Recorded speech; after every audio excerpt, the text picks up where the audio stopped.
Woof. Howdy, fellow trailhounds. Welcome back. We'll be beginning Act 3 this week with episode 24 of 52 of this parable series. Unoptimized storytelling, digital campfire style, like the before times. Come sit with Diogenes a while. Give a listen. Thomas the Trailhound, episode 24, The Long Night and the Lamp. Our duo is in Vermont, New Hampshire border. Deep winter is setting in. Act 3 opens.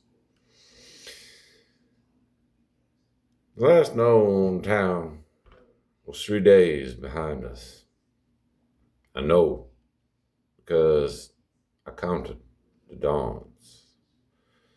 Not by habit. I have never been a creature of clocks, but because up here, the dawns are worth counting.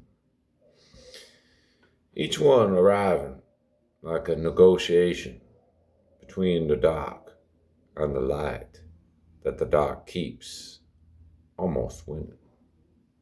Almost. The woods up here are different.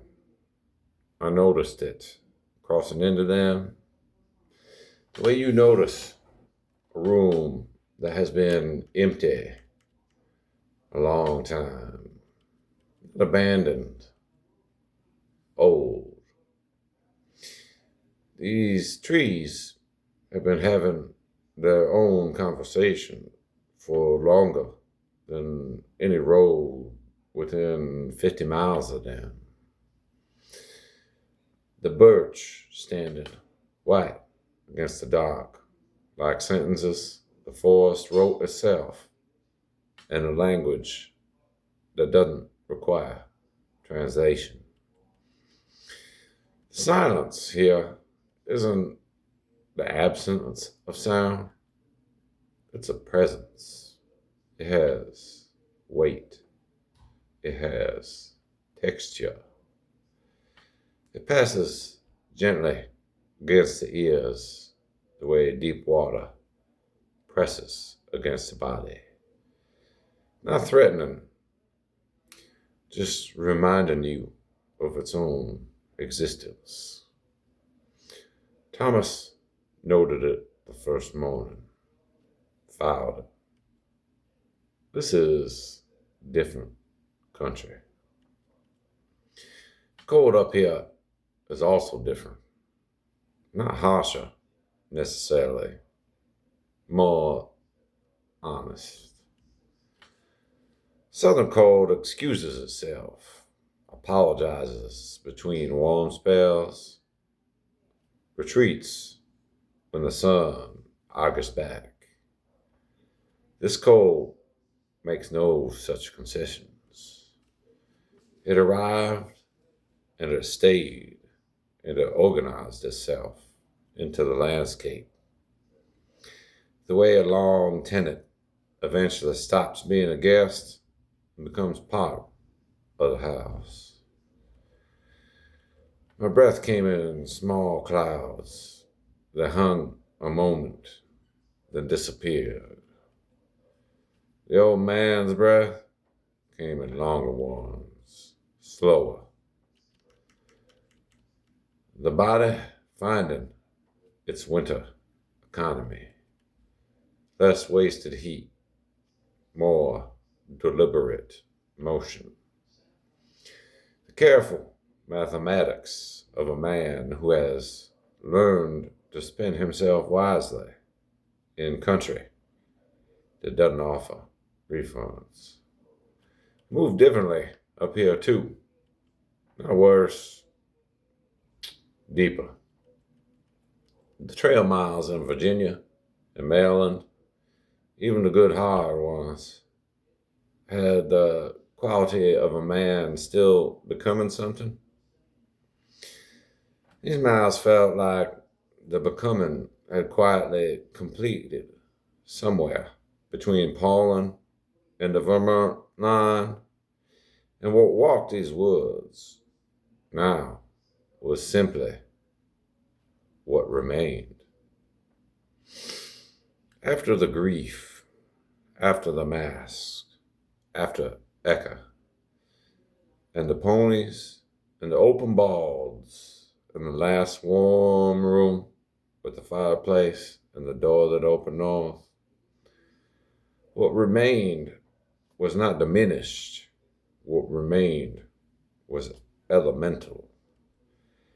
Like a stone the river has been working on for 1,000 years, not less than it was, just truer to its essential shape. We made camp in the last gray light at the edge of a long meadow where the trees stepped back and let the sky come down. The old man chose the spot. I watched him assess it. The wind direction, the tree line as windbreak, the open meadow beyond. And I thought, he chose it for the view, not the shelter. The view. That's new. In Georgia, he chose for survival. In Virginia, for comfort. Here, he chose for what he might see. That's a man who has stopped bracing against the world and started opening towards it. The fire was small. It's always small now. Just enough. He made the food. I received my portion with dignity. The moment deserved. And we ate in the dark with the fire between us and the cold doing its honest work. No wind. The stillness complete in the way of deep winter nights when the world holds its breath and even the small creatures and the roots and the bark have gone somewhere interior and quiet. Just a fire. Just the dark. Just the two of us at the edge of a meadow in the old woods of a country that was old before anyone named it. I watched the fire. This is one of my preferred occupations. Fire is honest company. It doesn't perform. It doesn't pretend. It burns or it doesn't. And when it's done, it tells you plainly by going out. The embers came slowly, the flames pulling back the way the tide pulls back. Not leaving, just becoming something quieter, something lower, something that glowed rather than burned, orange, then amber, then the deep red of a thing that has given most of itself and is working through the last of what remains. The dark came in around the edges, not hostile, just patient. The dark up here has learned patience over a very long time. The old man reached for the lamp, not dramatically. The way you reach for a thing you have reached for 10,000 times, without looking, without thinking, because the hand knows, but the mind doesn't need to direct. Brass, worn smooth at the shoulders, scarred where it fell over near Springer at the very beginning when everything was still raw and uncertain, and the trail was still just an idea the body hadn't agreed to yet. He checked the fuel, adjusted the wick with the careful attention of a man performing a ritual he didn't invent, but has made his own through repetition and intention, and the particular devotion of someone who keeps promises in the dark, no audience, because that's the only kind worth keeping. He struck the light. The lamp flame caught small, steady, and then held. Brass went warm gold in it, and the dark around us, the immense, patient, northern dark, acknowledged it the way darkness always acknowledges light, by stepping back exactly as far as the light reaches, no further, no less. Just, here is the boundary. Here is what you've earned. Walk in it. Watch the old man's face in the lamp glow. Something in it has no name in any language I know, but which I recognize as the face of a man who had made a vow at a cold creek in another season entirely, and has been keeping it one dark mile at a time ever since. Only light. He didn't say it. He didn't need to. The lamp said it. I turned back to the meadow. Witness work. My eyes moving the perimeter the way they always move. Methodical. Unhurried. The long patient scan of a creature whose job is to notice what the darkness holds.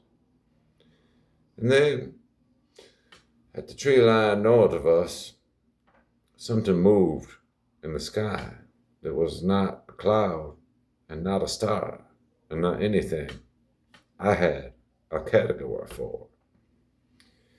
Green, faint at first, a suggestion, sky clearing its throat before speaking.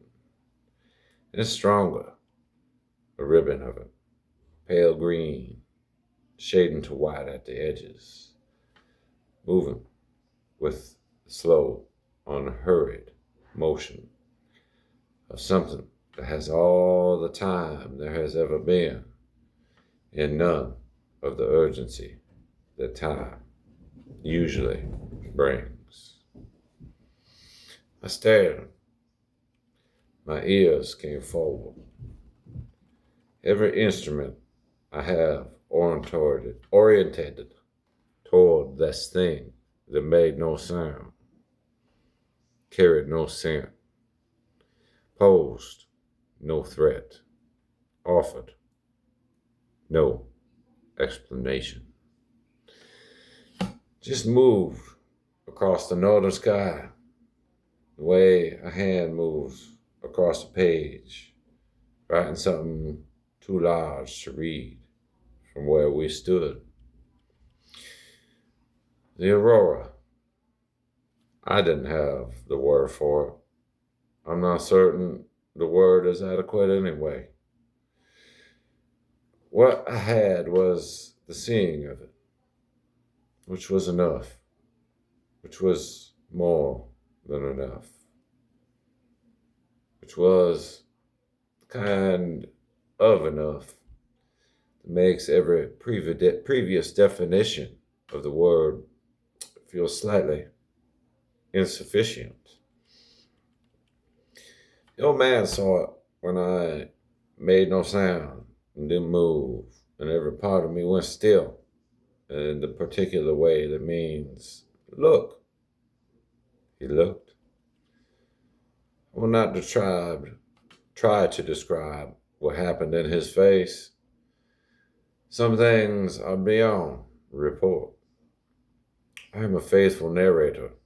I render what I witness with the precision of a creature who has no agenda except accuracy. But the face of a man standing at the edge of a winter meadow in the old northern woods, holding a small brass lamp, watching the sky open itself in green fire above him, that face is beyond my precision. So I only will say he was very still, and the stillness was not the stillness of shock or fear or incomprehension. It was the stillness of a man who has been walking towards something for a very long time without knowing what it was, and has just been shown a piece of it.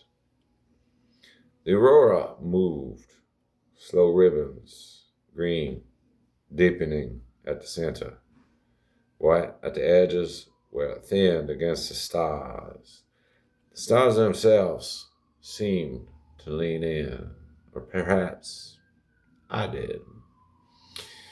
The meadow held the light in it, snow going green at the surface, each crystal catching and returning what the sky sent down. So that we stood between two lights, small gold of the lamp below, the vast green of the sky above. And between them, two small creatures in the old woods at the edge of a long winter that had only just begun. Humans build small lights because they know how large the darkness really is. I have thought about this for a long time. Since Dennis Cove, where he made the vow and lit the lamp and said, only light to the water and the insects and whatever else was listening in that late summer quiet. I didn't understand it then the way I understand it now. Now I think the lamp was never meant to light the whole dark. It was never capable of that, and he never asked it to be. The lamp was meant to light the next few steps, just the next few steps, and then the next, and the next after that. One small circle of warmth moving through immense indifferent dark, one step at a time for as long as the fuel holds and the hand keeps carrying it and the vow stays kept. That's the whole of it. That's the lamp bearer's entire instruction. The aurora held a long time, then slowly, the way all true things end, when they end, it thinned. The ribbons pulling back, the green going pale, the stars reclaiming what the sky had briefly lent to the darkness below. And we were left with the meadow and the woods and the lamp and the stars and the particular silence of a world that has just said something too large for words. It returned to its ordinary quiet with the dignity of something that doesn't need acknowledgement. The old man stood until the last of the green was gone. Then he looked down at the lamp. Small flame, steady. He exhaled once, long and slow. The breath of a man setting something down and picking something else up in the same motion. Then he turned back to camp. I followed. Left side. Always the left. We slept. The lamp burned at the tent entrance through the deep hours. Not for light, just to burn. Just to keep the vow company through the long northern night. I lay against the old man's legs, who felt his breathing slow into the rhythm of deep sleep. And I kept my one ear up, the way I always keep one ear up. And I watched the lamp through the tent door, holding a small argument against the enormous dark. It did not win. It was never going to win. But it did not go out. And in the morning, when the gray light came and the old man woke slow, his knees taking their extra beat to find themselves in the cold, the lamp was still burning, small, steady, there. The vow still kept. Woof. Diogenes of America, Trailside Reflection. Diogenes, a cynic, walked the streets of Athens with a lamp in the daylight. People laughed. What are you looking for? They asked, with a lamp in the sun.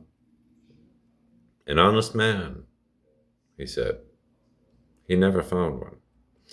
Or perhaps, more accurately, he found that the looking was the point. That the lamp carried in daylight was never about the light it cast. It was about the commitment to looking in a world that had largely decided there was nothing left worth finding. I have thought about that man for a long time. The original cynic, the one who lived in the barrel, the one who told Alexander the Great to get out of his sunlight. Not because he was reckless, because he had already found the only freedom worth having. The freedom of a man who needs nothing from you, and therefore fears nothing you can take. The old man is not that man. He is something perhaps rarer. A man who had everything taken and chose in the wreckage to carry light anyway. Not because the darkness earned it, because the vow required it. There's a difference between the philosopher who chooses poverty and the man who has poverty chosen for him and picks up the lamp regardless. One is discipline. The other is something the Greeks didn't have a clean word for. Something the Anishinaabe understood in the long winters when the fire had to be kept, not because warmth was guaranteed, but because the keeping of it was how you told the dark what you were made of.